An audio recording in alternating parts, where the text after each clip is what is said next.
Hello everyone, today let's take a look at Quantipus number 2, where a casino offers a simple card game involving a deck of cards. So you pick up the top card and then the dealer picks up the next card. If you have a higher rank, you win, otherwise you lose. So what is your probability of winning? So essentially what's happening here, I'm drawing a card. Let's say I draw a jack and then the dealer's drawing a card after me. Let's say he draws a queen.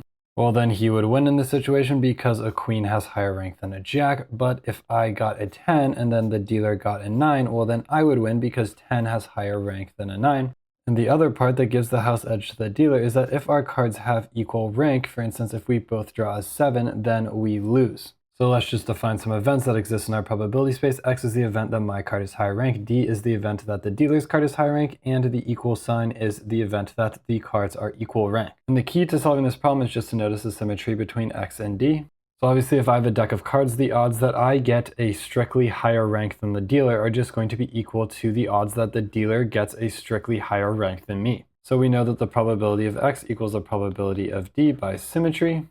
And we know that these three events completely partition our sample space because during any game, one and only one of these three events will happen. So let's come down here and just draw out the sample space. So I have this box here. So the probability of X and the probability of D are equal. So I'll draw it like this, where this is X and this is D. These probability masses will be identical, and then the probability that the cards are equal will be over here. Also, we know that the sum of the probabilities of these three events has to be equal to 1. And since the probability of X equals the probability of D, and we're trying to solve for the probability of X, well, let's just write the probability of D in terms of the probability of X, and we'll get that 2 times the probability of X plus the probability of equality is equal to 1. So if we can find the probability of equality, well, then we'll be able to solve for the probability of X, which is what we're trying to find.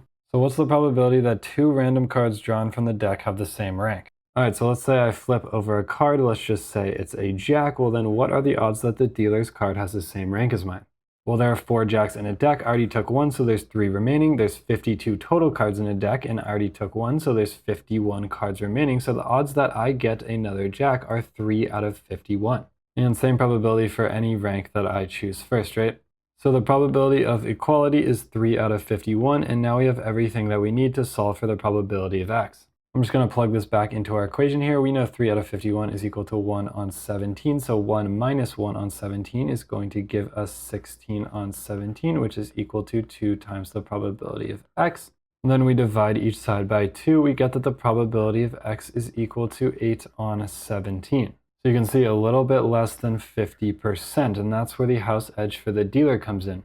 So you can see if we were to fill this out, we have 8 out of 17 probability mass for X. We also have the same for D. And then for the equality, we have 1 out of 17 chance. And then the blue region here would be the probability that we win, and the red region down here would be the probability that we lose.